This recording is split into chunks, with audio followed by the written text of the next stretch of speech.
سورۃ الانعام کی آیت نمبر 146۔ الحمدللہ وکفی سلام علی عبادہ الذین اصطفی خصوصا علی سید الرسل وخاتم الانبیاء وعلى آلہ واصحابہ الاتقیاء اما بعد فاعوذ باللہ من الشیطان الرجیم بسم اللہ الرحمن الرحیم وعلى الذین هادوا حرمنا كل ذی ظفر ومن البقر والغنم حرمنا عليهم شحومهما إلا ما حملت ظهورهما أو الحوايا أو ما اختلط بعظم ذلك جزيناهم ببغيهم وإنا لصادقون فَإِن كَذَّبُوكَ فَقُلْ رَبُّكُمْ ذُو رَحْمَةٍ وَاسِعَةٍ وَلَا يُرَدُّ بَأْسُهُ عَنِ الْقَوْمِ الْمُجْرِمِينَ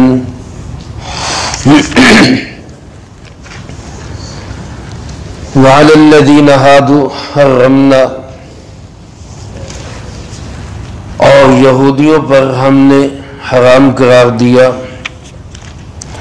کل ذی ظفر، ہر کھر والا جانور،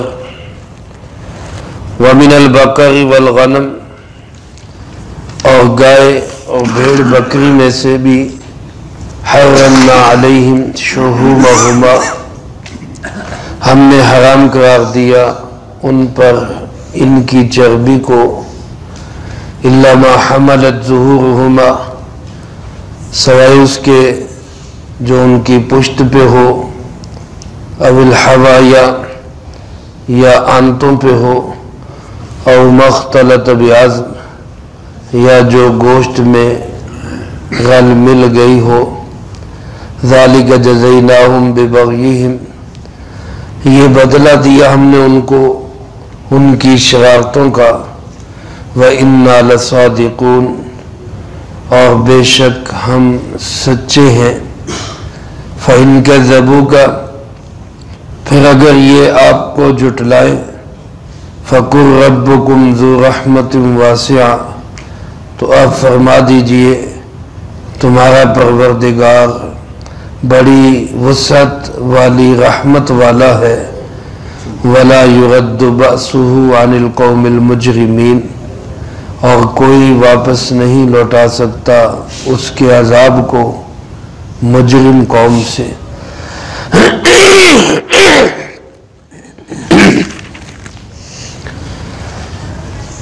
گزشتہ آیت میں اللہ پاک نے ان 4 چیزوں کو بیان کیا جو دائمی حرام ہے، جن کو عرب کے لوگ حلال سمجھ کر استعمال کرتے تھے، لیکن وہ ہمیشہ کے لیے حرام ہے۔ اس آیت مبارکہ میں اس چیز کا بیان ہے کہ کچھ چیزیں وقتی طور پہ حرام ہوتی ہیں، ہمیشہ سے حرام نہیں ہوتی، نہ ہمیشہ حرام رہتی ہیں، وقتی طور پہ ان کو حرام قرار دیا جاتا ہے۔ اس کی 2 صورتیں ہو سکتی ہیں، یا تو تربیت کے لیے، آزمائش اور امتحان کے لیے، اور یا پھر عذاب کے لیے۔ جیسے کوئی حاجی حج کرنے کے لیے جائے، کوئی عمرہ کرنے والا عمرہ کرنے کے لیے جائے، اللہ پاک ہم سب کو بار بار وہاں پہ بلائے۔ حالت احرام میں اس کے لیے بہت ساری پابندیاں ہوتی ہیں، شکار نہیں کرنا، خوشبو نہیں لگانی، سلا ہوا کپڑا نہیں پہننا، اور اگر وہ ان پابندیوں کو توڑتا ہے تو اس پہ دم آتا ہے، جرمانہ آتا ہے۔ یہ وقتی حرام ہے، ہمیشہ کے لیے نہیں. جیسے ہی اس کا عمرہ یا حج مکمل ہوگا، احرام کھولے گا تو یہ پابندیاں ختم ہو جائیں گی. لیکن بعض دفعہ ایسی چیزیں اور ایسی پابندیاں عذاب کی وجہ سے ہوتی ہیں. جیسے یہاں پہ اللہ پاک نے یہودیوں کا ذکر کیا کہ ان پہ کچھ حلال چیزیں بھی اللہ تعالیٰ نے حرام قرار دی تھی ان کی شرارتوں کی وجہ سے، ان کی بغاوتوں کی وجہ سے. ایک حدیث مبارک میں آپ علیہ الصلوۃ والسلام نے فرمایا کہ جس کا مفہوم یوں ہے کہ بڑا ہی بدبخت انسان وہ ہے کہ جس کے سوال کی وجہ سے کوئی حلال چیز حرام ہو جائے. اپنی قوم کے لیے بڑا بدبخت انسان وہ ہے جس کے سوال کی وجہ سے کوئی حلال چیز حرام ہو جائے. یعنی ایک حلال چیز ہے لیکن اس نے نبی پاک صلی اللہ علیہ وآلہ وسلم سے سوال کیے، بار بار کیے، اور اگر کوئی آپ نے حرام قرار دے دیا، فرمایا اس سے بڑا بدبخت کوئی نہیں. اللہ نے ایک چیز حلال کی ہے تو بہت زیادہ کھود کرید تفتیش میں لگنا اس کی ضرورت نہیں ہے، بس اس کو استعمال کرو. یہودیوں میں بھی ایسی شرارتیں اور بغاوتیں تھیں. یعنی تقوی نہیں ہے، محض تقوی کا حیضہ ہے. اللہ سے ڈرنا نہیں. اللہ سے ڈر اور تقوی یہ ہے کہ انسان بڑے بڑے گناہوں کو چھوڑ دے. چھوٹے موٹے گناہ تو اللہ پاک فرماتے ہیں ان تجتنبوا کبائر ما تنہون عنہ نکفر عنکم سیئاتکم. اگر تم بڑے بڑے گناہوں سے بچو تو ہمارے چھوٹے چھوٹے گناہوں کو ہم ویسے ہی معاف کر دیں گے. لیکن انسان بڑے گناہوں سے تو بچے نہ اور چھوٹی چھوٹی چیزوں کو لے کے کھودتا رہے، کریدتا رہے، خام خواہ کی تحقیقات میں لگا رہے تو یہ کوئی تقوی نہیں ہے. اس لیے یہودیوں کے اندر یہ شرارتیں اور خباثتیں تھیں جن کی وجہ سے کچھ حلال چیزیں بھی ان پر حرام قرار دے دی گئی تھی. انہی کا ذکر اللہ پاک نے اس آیت مبارکہ میں فرمایا. وَعَلَى الَّذِينَ هَادُوا حَرَّمْنَا، جو یہودی تھے ان پہ ہم نے حرام قرار دیا كُلَّ ذِي ظُفُرٍ، ہر وہ جانور جو ناخن والا ہے. ناخن والے سے مراد یہ ہے کہ جس جانور کا پاؤں پنجہ جڑا ہوا ہے. جیسے آپ نے دیکھا ہوگا بھینس کے یا گائے کے یا بکری کے، ان کے پاؤں میں درمیان میں ایک کٹ ہوتا ہے.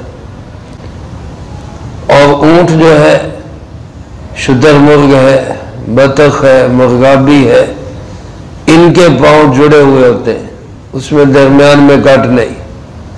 تو یہ جو جانور ہیں جو حلال بھی ہیں، یہ بھی اللہ پاک نے یہودیوں کے لیے حرام قرار دے دیے تھے. یہودیوں کی شریعت میں اونٹ حلال نہیں تھا. اسی طرح بطخ، مرغابی، شتر مرغ یہ حلال نہیں تھا. وہ ان کی شرارتوں کی وجہ سے تھا. ویسے یہ جانور حلال ہے. اسلام میں بھی اونٹ کا گوشت بھی حلال ہے، اونٹنی کا دودھ بھی حلال ہے. اسی طرح شتر مرغ کا گوشت حلال ہے، مرغابی کا گوشت حلال ہے، بطخ حلال ہے. اب یہ چیزیں ان کے لیے جو حرام تھی وہ وقتی تھی. پھر جو گائے اور بھیڑ بکری جو حلال بھی تھی ان میں بھی پھر ان کے لیے دقت تھی. وہ یہ کہ فرمایا وَمِنَ الْبَقَرِ وَالْغَنَمِ حَرَّمْنَا عَلَيْهِمْ شُحُومَهُمَا، گائے اور بھیڑ بکری کی چربی بھی ان کے لیے حرام تھی. اب گوشت کو چربی سے الگ کرنا ان کے لیے ایک خام خواہ کی اذیت تھی جو ان کے اپنے جرموں کی وجہ سے. ہمارے لیے حلال جانور کی چربی بھی حلال ہے، اس کو تیل کے طور پہ بھی استعمال کیا جا سکتا ہے، کھانے کے طور پہ بھی استعمال کیا جا سکتا ہے، اور اس سے چیزیں بھی بنائی جا سکتی ہیں. پہلے لوگ اس سے صابن بنا لیا کرتے تھے. تو یہ سب حلال اور پاک ہے. خاص طور پہ فرمایا کہ ان کے لیے، یہودیوں کے لیے یہ جو حرام قرار دیا گیا تو اللہ پاک نے اس کی وجہ بیان کی، ذالک جزیناہم ببغیہم، یہ ان کو ہم نے بدلہ دیا ان کی شرارتوں کی وجہ سے، ان کی بغاوتوں کی وجہ سے۔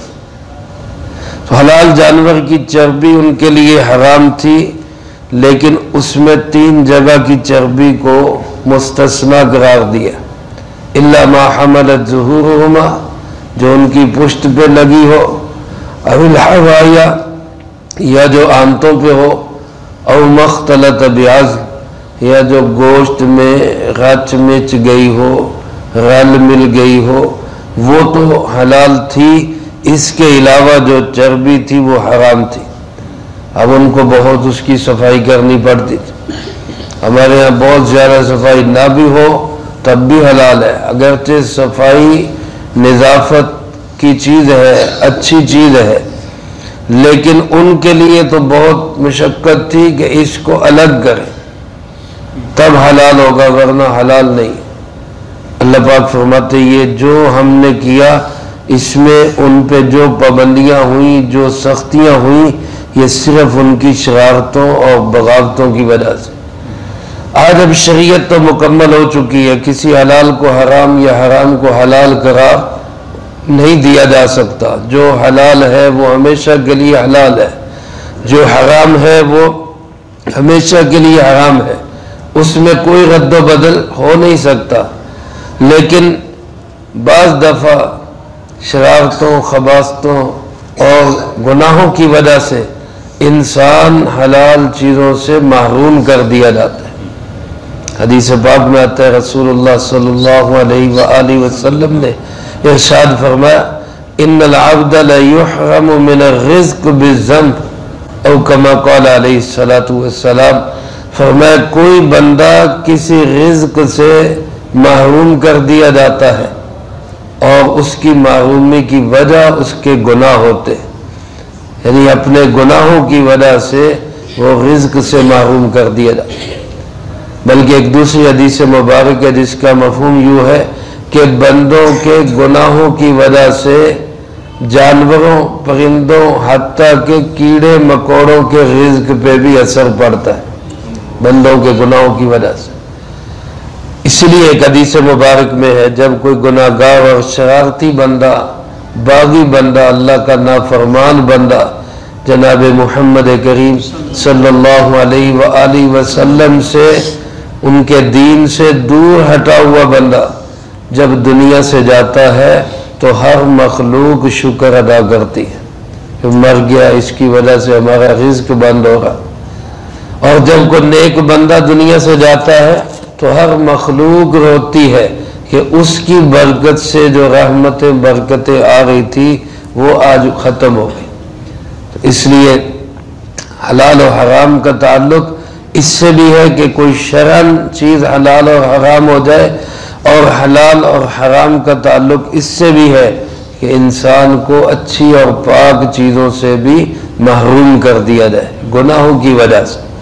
اللہ پاک فرماتے ہیں ہم جو کہہ رہے ہیں انا لصادقون، پکی بات ہے کہ ہم ہی سچ بولنے والے ہیں۔ ظاہر ہے اللہ سے سچا تو کوئی ہو نہیں سکتا۔ ومن اصدق من اللہ قیلا ومن اصدق من اللہ حدیثا، اللہ سے سچی بات، اللہ سے سچا قول کسی کا نہیں ہو سکتا۔ میرے محترم دوستو، اللہ پاک نے یہ جو ہمیں بتایا یہ اس لیے کہ ہم ایسی شرارتوں اور خباثتوں سے بچیں۔